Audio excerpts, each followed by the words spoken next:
Assalamualaikum warahmatullahi wabarakatuh.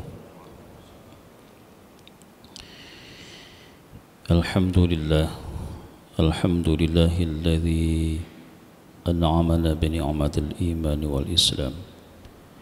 Asyhadu an la ilaha illallah wahdahu la syarika lah wa asyhadu anna Muhammadan 'abduhu wa rasuluhu la nabiyya ba'dah. Allahumma salli wa sallim wa barik ala sayyidina Muhammadin wa ala alihi wa ashabihi ajma'in, amma ba'd. Qala ta'ala fi kitabihil karim, a'udzu billahi minasyaitonir rajim, bismillahirrahmanirrahim. Ya ayyuhalladzina amanu taqullaha wa qulu qawlan sadida يصلح لكم أعمالكم ويغفر لكم ذنوبكم ومن يطع الله ورسوله فقد فاز فوزا عظيما. صدق الله العظيم. Hadirin jamaah salat zuhur Masjid Darul Ilmi STIK PTIK yang dirahmati Allah Subhanahu wa taala. Kembali kita mengkaji kitab Tanbihul Ghafilin pada bab hifdzul lisan, yaitu menjaga lisan. Pada kesempatan yang lalu kita sudah bahas tentang bagaimana ciri orang yang beriman sesungguhnya dan sebaliknya, yaitu orang munafik. Orang yang beriman itu sedikit omongnya, banyak amalnya. Jadi omongnya sedikit, tapi actionnya yang banyak. Berbeda dengan orang munafik, ngomongnya ngalur ngidul, giliran beramal lari. Nah, itu orang munafik. Sehingga itulah pembeda antara orang-orang yang beriman sesungguhnya dan orang yang hanya sekedar bisa ngomong. Padahal kalau kita merujuk dalam surat As-Saff, ya ayyuhalladzina amanu lima taquluna ma la taf'alun. Wahai orang-orang yang beriman, kenapa engkau enak ngomong tetapi malah taf'alun, tapi tidak pernah berbuat, enggak pernah action. Ketahuilah, kabura maqtan indallahi an taqulu ma la taf'alun. Kemurkaan Allah itu sungguh dahsyat bagi siapa saja yang bisa ngomong tanpa bisa melaksanakan. Maka sesungguhnya sebagai penyampai seperti kita ini sangat berat. Ya, mudah-mudahan apa yang kita pelajari di kitab Tanbihul Ghafilin ini kita sama-sama berusaha untuk melaksanakannya. Ada 35 hal yang terdapat pada orang yang beriman, yaitu al-fiqhu fiddin, dia faham tentang agama. Yang kedua adalah senantiasa menjaga lisannya. Yang ketiga, wajahnya senantiasa terlihat tersenyum, berseri-seri, dan hatinya itu akan mengeluarkan cahaya. Dan yang kelima adalah dia akan senantiasa sesama orang muslim itu saling menyayangi. Ini adalah ciri sesungguhnya orang yang beriman.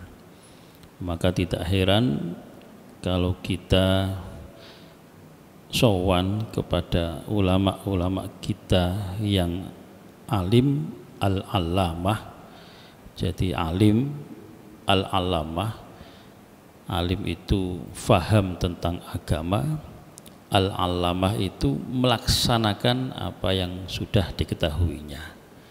Jadi misalkan ayo kita bangun malam sholat tahajud, misalkan seperti itu, maka kiai kita itu sudah melaksanakannya dulu baru ngomong. Itu namanya allamah. Itu akan terlihat dari mukanya berseri-seri. Kita memandang wajahnya saja sudah adem hati kita. Tuba liman malaka lisanahu wa wasi'ahu baituhu wa baka ala khati'atihi. Beruntunglah bagi siapa saja orang yang mampu mengendalikan lisannya. Nah, saat ini kita saksikan di seluruh media sosial orang saling unjuk gigi pamor kekuatan ilmunya. Jadi kepingin lebih dari yang lain sehingga mau macam-macam, ada yang mengomentari sana sini dan sebagainya. Maka saat ini adalah waktu yang tepat untuk diam. Kalau tidak setuju ya sudah diam, disimpan dalam hati supaya selamat. Maka kata Rasulullah, tuba liman malaka lisanahu. Beruntunglah bagi siapa saja yang mampu menguasai lisannya. Salamatul insan fi hifdzil lisan. Selamatnya manusia itu dari menjaga lisannya. Wa wasi'ahu baituhu, dan rumahnya terkesan luas indah walaupun sempit, tetapi orang masuk ke dalam rumah itu senantiasa adem ayem. Kan ada tuh kita masuk ke rumah gede gedongan banget, tapi kita masuk nggak kerasan. Kenapa?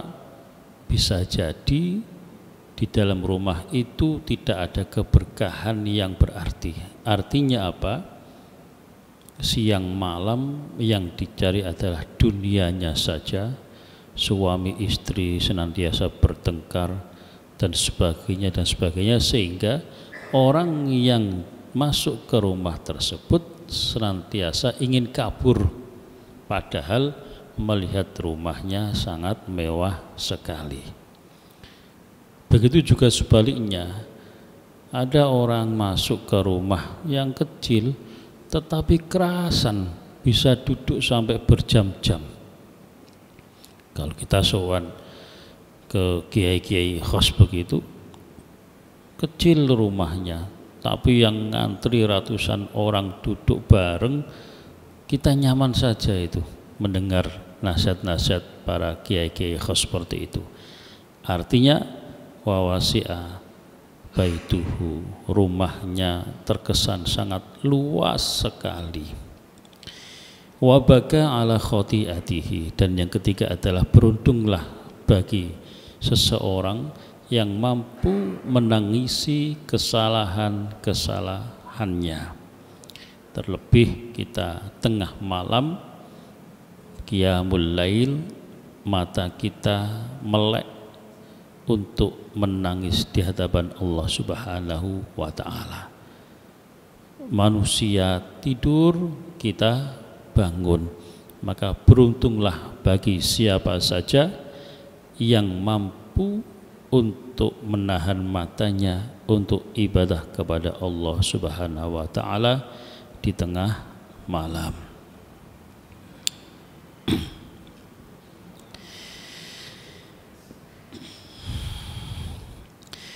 Haddatsana Abi rahimahullahu ta'ala bi isnadihi 'anil Hasan al-Basri annahu qala kan yaquluna inna lisanal hakim min wara'i qalbihi fa idza arada an yaqula raja'a ila qalbihi. Nah, ini diceritakan bahwa Luqman al-Hakim itu tidak akan ngomong kalau tidak bertanya pada hati nuraninya. Wah, sangat luhur sekali. Jadi lisannya, sampai dikatakan di sini lisannya Luqman al-Hakim itu di belakang hatinya. Fa idza arada ayyaqula raja'a ila qalbihi. Ketika Luqman al-Hakim itu ingin mengungkapkan sesuatu, maka bertanya dulu kepada hatinya. Kira-kira nanti yang kita omongkan ini menyakiti saudara kita atau tidak? Kira-kira nanti yang mau kita omongkan ini membawa madharat atau manfaat untuk semuanya? Maka Luqman al-Hakim bertanya dulu kepada hatinya, karena sesungguhnya yang tidak bisa berbohong itu hati nurani. Kalau lisan mungkin bisa berbohong, tapi kalau hati nurani insya Allah tidak akan mampu untuk berbohong. Dia akan senantiasa jujur.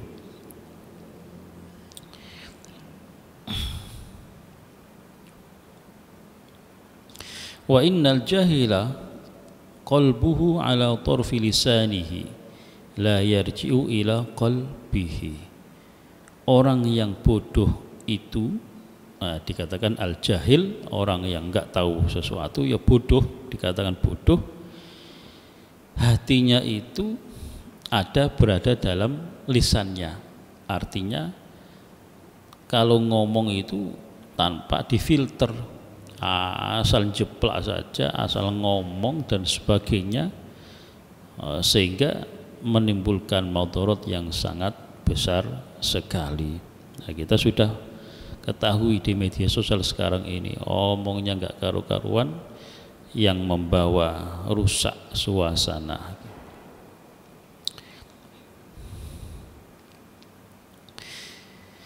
Ma ata ala lisanihi takallama bihi. Jadi apa yang ada dalam lisannya langsung aja diomongkan. Nah, itu disebut menurut kitab Tambilul Ghafilin ini, Hasan al-Basri mengatakan itulah orang bodoh, ngomong tanpa berpikir. Kalau bahasa Arabnya itu ada nasihat fakir qabla an ta'zima, berpikir dulu sebelum kita melakukan sesuatu hal yang penting, sehingga kita bisa selamat ke depannya.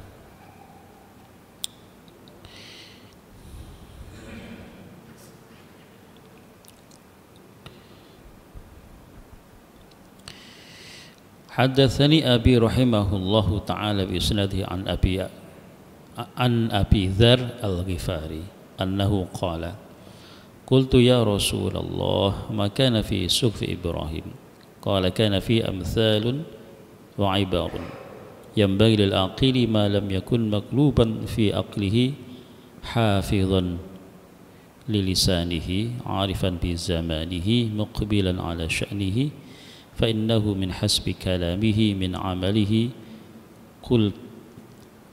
qalla kalamuhu illa fima ya'nihi. Diceritakan dari Abi Dzar al-Ghifari bertanya kepada Rasulullah sallallahu alaihi wasallam, ya Rasul, bagaimana isinya suhuf Ibrahim, ajaran-ajaran Nabi Ibrahim?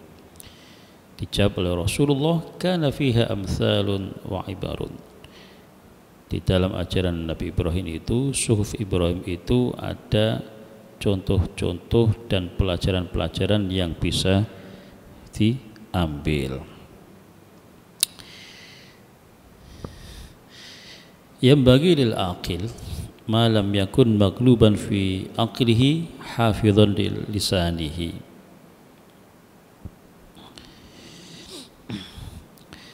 Diharapkan bagi orang yang berakal itu tidak dikuasai oleh emosinya, dia bisa menjaga lisannya, arifan bi zamanihi, dia mengetahui, arifan artinya bermakrifat, mengetahui zamannya ini bagaimana. Artinya saat ini kita pada posisi zaman yang serba digital, semuanya sudah online.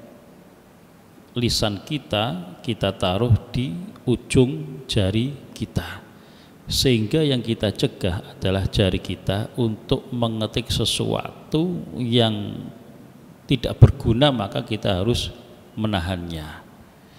Nah, kalau tadi dikatakan orang bodoh itu ya asal jeplak, asal ngomong, otaknya itu di ujung, hatinya itu di ujung lisannya. Maka pada zaman sekarang ini orang bodoh itu adalah hatinya itu ditaruh di jarinya, ngetik sesuatu, komentar nggak karu-karuan di Facebook, di Instagram dan sebagainya, di YouTube komentarnya nggak karu-karuan, yang menimbulkan perpecahan, yang menimbulkan madarat, maka itu adalah tidak bisa menjaga lisannya.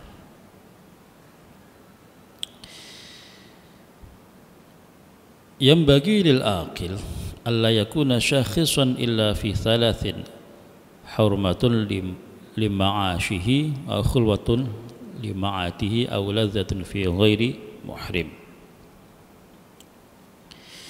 Orang yang berakal itu seharusnya tidak bersungguh-sungguh kecuali pada 3 hal. Yang pertama adalah keperluan, berusaha untuk keperluan hidupnya. Jadi boleh berusaha untuk keperluan hidupnya.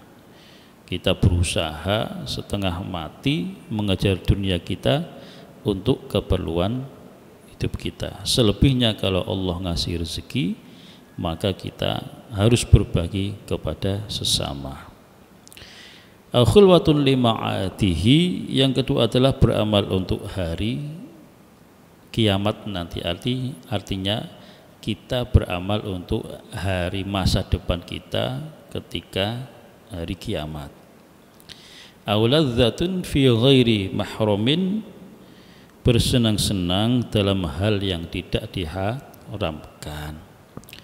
Jadi ada yang namanya bersenang-senang tetapi Allah Subhanahu wa ta'ala memberikan syariat diharamkan. Contohnya minum minuman keras bersama teman-temannya, partai dan sebagainya, campur cowok cewek atau berzina sebagainya, itu adalah bersenang-senang yang diharamkan oleh Allah Subhanahu wa ta'ala. Maka harus kita hindari. Kita boleh berusaha dengan sekuat tenaga untuk kebutuhan hidup kita, karena kita masih hidup di dunia, maka butuh kita untuk berusaha sekeras tenaga. Setelah berusaha, kita tidak lupa bahwa kita harus menabung untuk akhirat kita. Yang ketiga, kita bersenang-senang dengan keluarga kita dengan yang tidak dilarang oleh syariat. Wa qala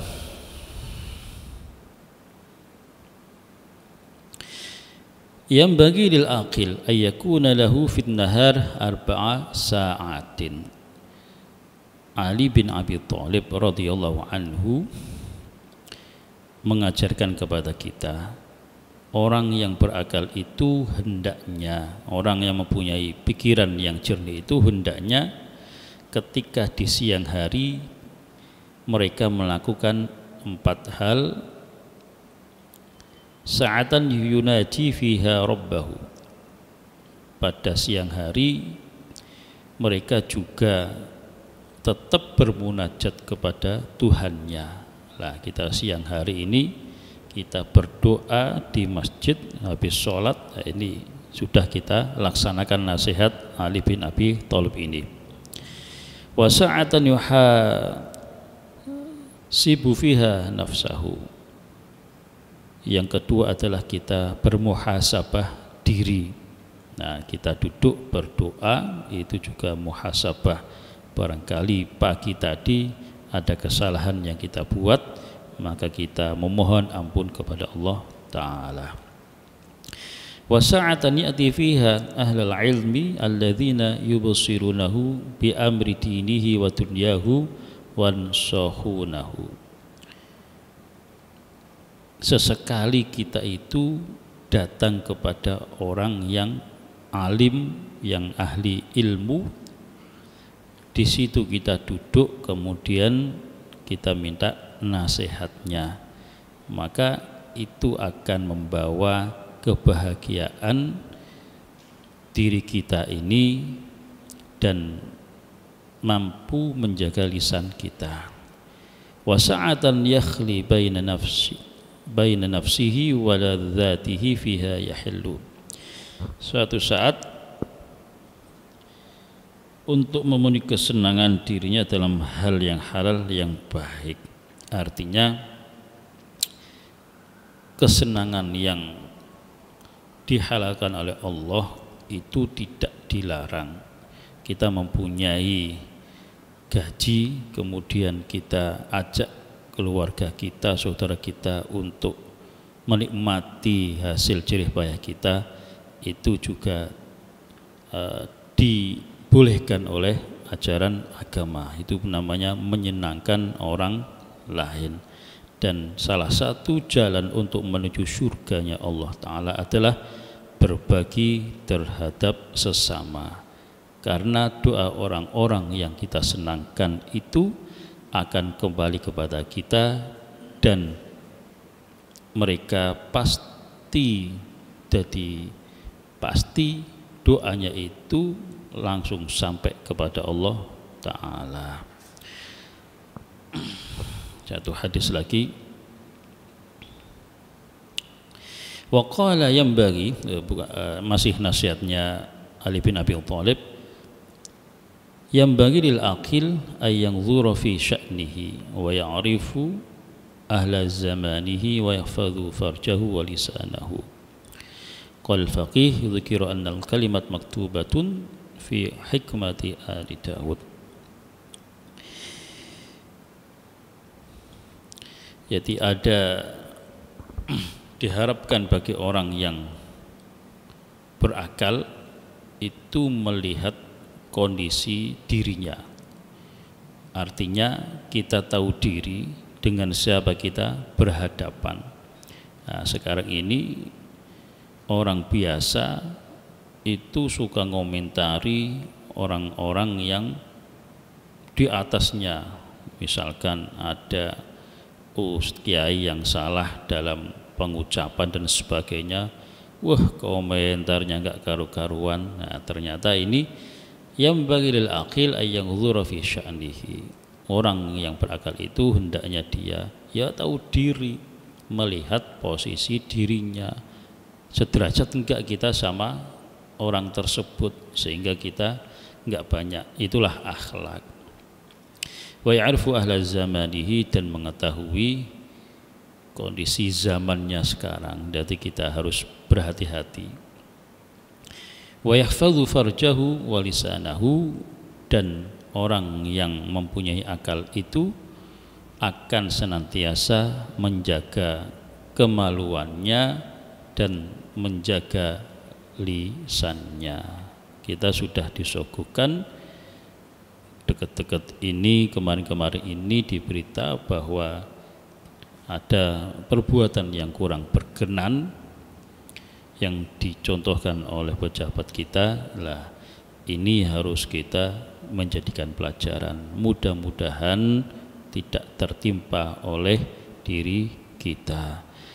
Jamaah sekalian, mudah-mudahan apa yang dapat kita sampaikan pada kesempatan kali ini, yaitu tentang bab menjaga lisan, menjadikan kita lebih berhati-hati lagi dalam bertutur kata, dalam bermedsos ria, tidak komen negatif sana sini, walaupun kita kepingin komen tetapi kita mampu menahannya. Itulah disebut menurut Ali bin Abi Thalib al-aqil, orang yang mempunyai akal.